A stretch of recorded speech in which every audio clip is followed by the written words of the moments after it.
इस वीडियो में हम लोग प्रॉफिट एंड लॉस चैप्टर जो एक्सरसाइज 10.1 का वीडियो हम लोग कर रहे थे वो पहले किए थे, लेकिन क्वेश्चन नंबर 15 तक हम लोग किए थे और क्वेश्चन नंबर 16 के बाद से अभी हम लोग बाकी है। तो इस वीडियो में हम लोग कुछ बाकी का क्वेश्चन करेंगे।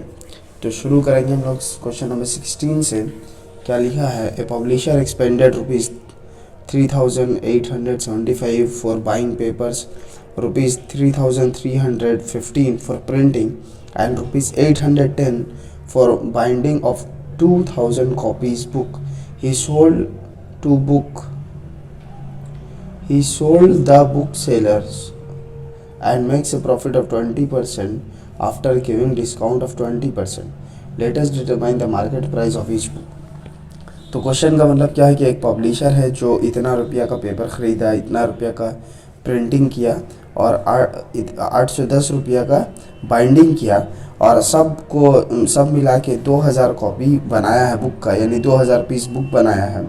और उसके बाद 20% डिस्काउंट देने के बावजूद भी 20% का प्रॉफिट किया है।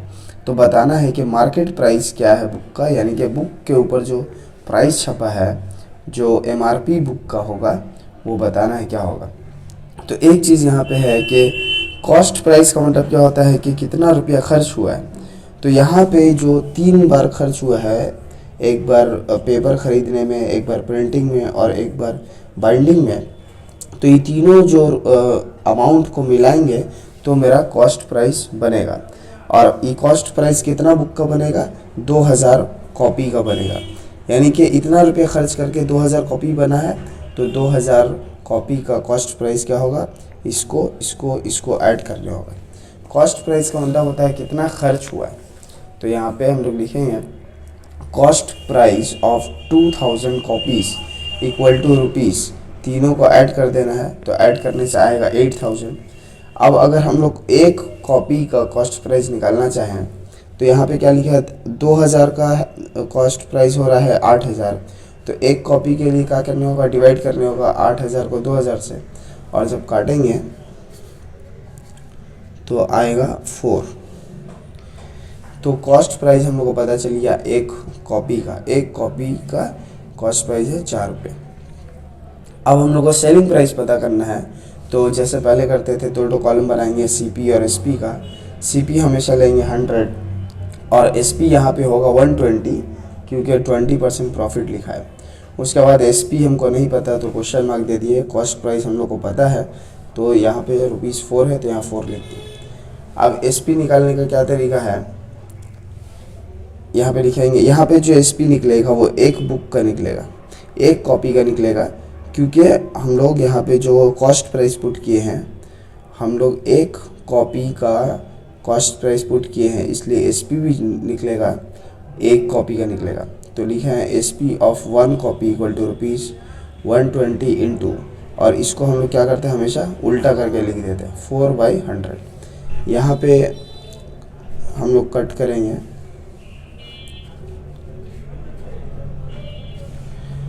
तो यहाँ आ जाएगा 24/5 रुपीज़ में।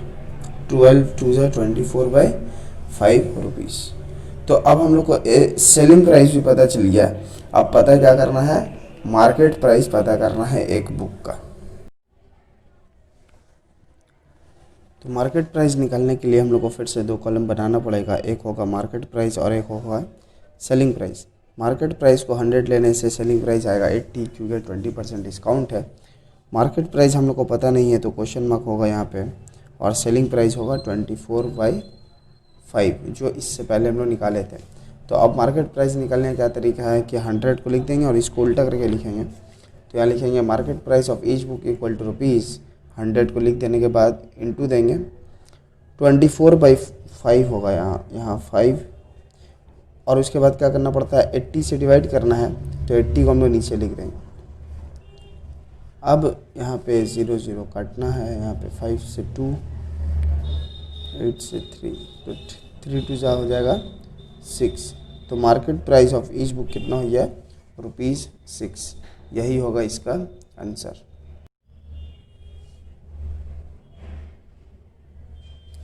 क्वेश्चन नंबर 17 में लिखा है Hasima Bibi sold each of two handloom factories at rupees 1248. She makes a profit of 4% for the first but makes a loss of 4% for the second. What is her overall profit or loss? तो question का मतलब क्या है कि दो handloom factory को rupees 1248 में cell करने से एक में 4% का फ़ायदा हुआ है और दूसरा में 4% का लॉस हुआ है। तो बताना है कि दोनों को मिला के फ़ायदा होगा या नुकसान होगा। तो एक चीज़ तो यहाँ पे क्लियर है कि दोनों हैंडलूम फैक्ट्री का सेलिंग प्राइस सेम है 1248, क्योंकि दोनों को 1248 में ही बेचा गया है और हर एक का दाम है 48, क्योंकि यहाँ पे ईच लिखा है। ऐसा नहीं कि दोनों को मिला के 1248 में बेचा है, बल्कि हर एक फैक्ट्री का सेलिंग प्राइस 1248 है। और यहाँ पे जब एक बार प्रॉफिट हुआ है 4% और एक बार लॉस हुआ है 4%, तो इसका मतलब है कि दोनों का कॉस्ट प्राइस सेम नहीं है। एक में फ़ायदा हुआ है और एक में नुकसान, तो कॉस्ट प्राइस सेम नहीं होगा। तो हम लोग को पता करना है दोनों का कॉस्ट प्राइस।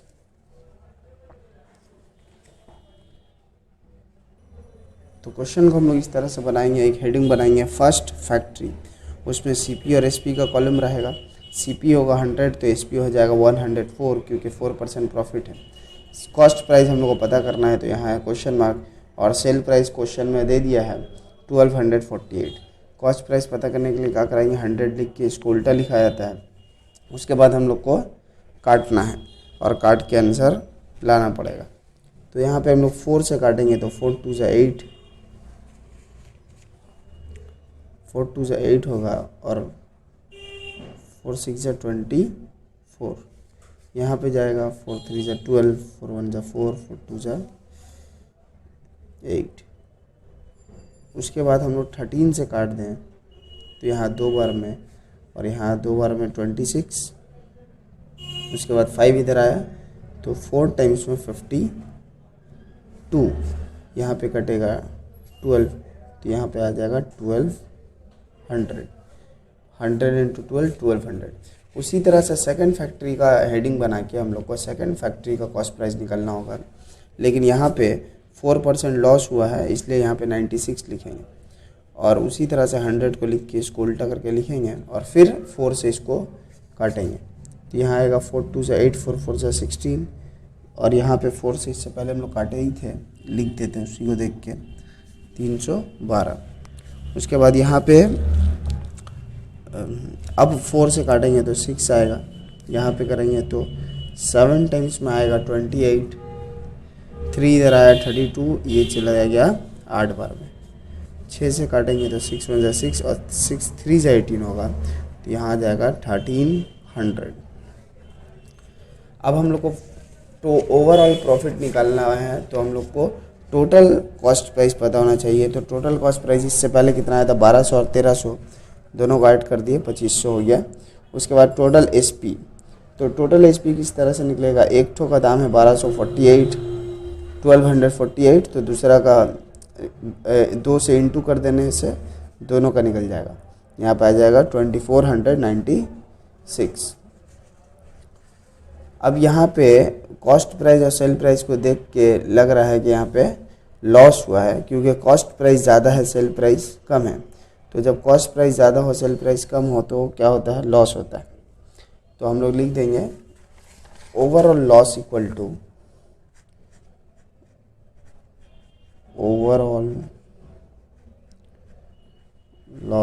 टू फॉर्मूला क्या होगा, CP minus SP equal to ₹2500 minus 2496, तो यहाँ आ जाएगा ₹4, यानी 4 रुपये का ओवरऑल लॉस होगा।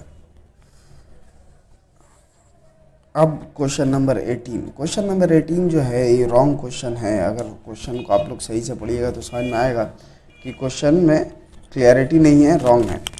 क्वेश्चन में क्या लिखा है, पढ़ दें एक बार। Karim makes a loss of 19% by selling a mobile phone to Mohan. Karim Mohan को बेच रहा है कितना रुपये में, 4860 में, और लॉस हो रहा है 19% का। If Mohan sells to Rahim at the same price in which Karim sells to Mohan, then Karim makes a profit of 17%. पहले तो करीम बेचा मोहन को 4860 में, अब क्या हो रहा है, मोहन बेच रहा है रहीम को उसी प्राइस में जिस प्राइस में करीम बेचा है, तो करीम को प्रॉफिट हो रहा है 17% का। यहीं पे क्वेश्चन का ड्रॉबैक है कि मोहन बेच रहा है रहीम को और फ़ायदा हो जाएगा करीम को। यहीं पे क्वेश्चन गलत है, तो इसलिए इस क्वेश्चन को हम लोग नहीं करेंगे। क्वेश्चन नंबर 19 करेंगे हम लोग। क्या लिखा है, फिरोज चाचा got total rupees this by selling a pant at 20% profit and shirt at 15% profit. if he would sell the pant at 25% profit and shirt at 20% profit, then he would get rupees 30.50 more. Let us calculate the cost prices of pant and shirt. तो question एकदम clear है। क्या पहले जब first time cell हुआ है तो pant को बेचा गया 20% प्रॉफिट में और शर्ट को 15% प्रॉफिट में, तो मिला है इतना मतलब कि कंबाइंड सेलिंग प्राइस है। दोनों का सेल प्राइस को निकाल के ऐड करेंगे तो इतना आएगा। लेकिन अगर उसी पैंट को 25% प्रॉफिट में और शर्ट को 20% प्रॉफिट में बेचा जाता तो 30 रुपया 50 पैसा ज़्यादा मिलता, यानी कि इतना तो मिलता और प्लस इतना मिलता। तो हमको बताना है दोनों का, यानी कि पैंट और शर्ट का कॉस्ट प्राइस क्या होगा। तो हम लोग को पैंट और शर्ट का कॉस्ट प्राइस निकालना है, तो हम लोग इसको एक्स और वाई सपोज कर लेंगे। Let the cost price of pant and shirt be rupees x and y respectively. तो पैंट का कॉस्ट प्राइस हो गया एक्स और शर्ट का कॉस्ट प्राइस हो गया वाई। अब आएंगे हम लोग फर्स्ट केस में। यहाँ पे एक चीज़ हम डायरेक्ट लिखेंगे क्योंकि क्वेश्चन ऑलरेडी बड़ा है। एसपी ऑफ पैंट निकालना है, तो इसको हम लोग जैसे पहले निकालते थे, क्या करना पड़ता था, 2 कॉलम बनाते थे, सीपी और एसपी का। सीपी अगर लेंगे 100 तो एसपी आएगा 120 और यहाँ पे कॉस्ट प्राइस है एक्स, तो सेल प्राइस पता करना है। तो सेल प्राइस कितना होता था, 120 लिखते थे, उसके बाद इसको उल्टा करके लिख देना पड़ता था, तो होगा 120x/100। तो ये तो एक तरीका है कि आप हम लोग रफ में निकाल लें और यहाँ पे डायरेक्ट लिख दें। और या फिर एक चीज़ हम लोग समझ लें कि जो होता है यहाँ पे हम लोग को लिखना है 100 प्लस P%/100 इंटू CP। यही होता है SP का फार्मूला। अगर SP का फार्मूला हमको झट से निकालना है बगैर इसका, तो फार्मूला क्या होता है, 100 प्लस P% यानी कि profit percent by 100 into cost price. और अगर लॉस होता तो हम लोग लिखते हैं 100 माइनस L%/100 यानी कि लॉस %/100 इंटू CP। तो यही कॉन्सेप्ट को यूज़ करके हम लोग बनाएंगे। तो पहला क्वेश्चन में क्या लिखा है, पहला बार जब पैंट को सेल किया है तो 20% प्रॉफिट है, तो यहाँ हो जाएगा 120। 100 में 20% ऐड कर दिए, नीचे 100 ही रहेगा हमेशा और इसका कॉस्ट प्राइस है एक्स। उसी तरह से शर्ट को जब सेल किया था तो 15% में, तो यहाँ पे आ जाएगा 115/100 और कॉस्ट प्राइस कितना है इसका, वाई। तो ये हो गया। अब क्वेश्चन में क्या लिखा था कि उसको 719 रुपया 50 पैसा मिलेगा। इसका मतलब ये जो सेलिंग प्राइस है और ये भी सेलिंग प्राइस है, दोनों को ऐड करने से कितना होगा, 719 रुपया 50 पैसा। तो यहाँ पे अब हम लोग लिखेंगे बाय द कंडीशन, दोनों सेल प्राइस को ऐड करेंगे तो ये आएगा। अब यहाँ से हम लोग 5/100 कॉमन ले ले, तो यहाँ आएगा 24x plus 23y equal to, इसका डेसिमल हटाएंगे तो आ जाएगा नीचे में 100। नीचे का 100 हम लोग काट देंगे और 5 से इसको काटेंगे, तो 5 1 जा होगा 5, यहाँ 2 आया 21, 5 4 जा 20, फिर 1 इधर आएगा 19 में से 3 टाइम्स में 15 जाएगा, 4 इधर आने से 45 यानी कि 9 टाइम्स में और एक ठो 0। तो हम लोग यहाँ पे लिखेंगे 24x plus 23y equal to this, इसको बोल दिए इक्वेशन 1। अब सेकंड केस में भी हम लोग को दोनों का SP निकालना है वही फार्मूला से। तो सेकंड केस में पैंट को सेल किया गया था 25% में, तो यहाँ आ जाएगा 125/100 और कॉस्ट प्राइस सेम है x। और शर्ट को सेल किया गया था 20% में, तो यहाँ पे लिखेंगे 120y/100। अब क्वेश्चन में फिर से क्या लिखा था कि अब जो सेलिंग प्राइस आएगा उसमें 30 रुपया 50 पैसा ज़्यादा होगा, तो ये दोनों को ऐड करने से हम लोग लिखेंगे, ये दोनों SP को ऐड किए इक्वल टू पहले कितना मिला था 719 रुपया 50 पैसा, और 30 रुपया 50 पैसा इस बार ज़्यादा मिलेगा, तो इसको ऐड कर देंगे। अब इसको फिर से हम लोग को सिंप्लीफाई करना है, तो इसको सिंप्लीफाई करने के लिए हम लोग 5/100 फिर से कॉमन लेंगे यहाँ से, और यहाँ पे ऐड करेंगे। तो यहाँ पे 719 और 30 749 और 0.5 मिलके 1 हो जाएगा, तो यहाँ पे टोटल आएगा 750 यानी कि 750। तो 5/100 कॉमन ले लेंगे, उसके बाद इसको हम लोग काटेंगे,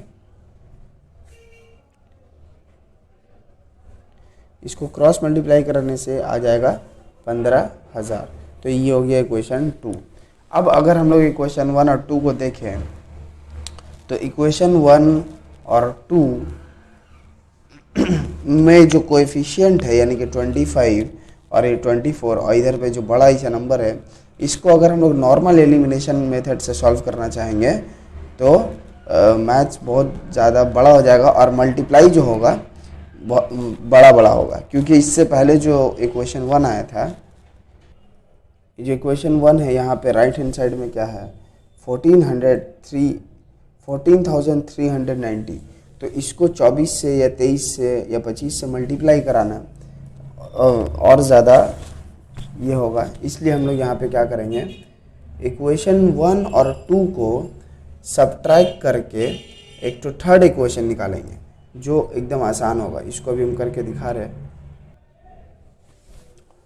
तो इक्वेशन को सिंपल करने के लिए हम लोग यहाँ पे लिखेंगे सब्ट्रैक्टिंग 1 फ्रॉम 2, या अब यहाँ पे इक्वेशन 1 लिख दिए हैं 25x plus 24y equal to this, और यहाँ पे 24x मैंने plus 23y equal to this, और दोनों को सब्ट्रैक्ट करने से 25 से 24 जाएगा तो एक तो आएगा x, 24 से 23 जाएगा तो आएगा x, और यहाँ पे सब्ट्रैक्ट करेंगे तो आएगा 610।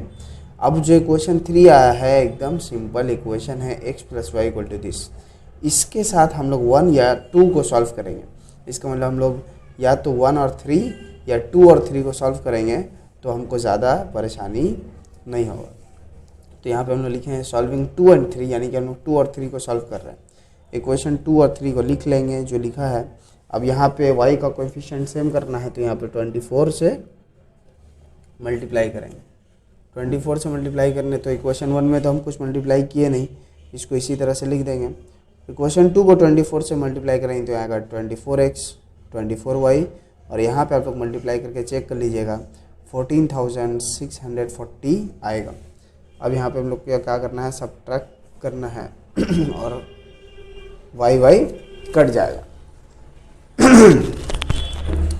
तो यहाँ फिर से 25 में से 24 जाएगा तो x बचेगा, और यहाँ सब्ट्रैक्ट करेंगे तो 360 आएगा।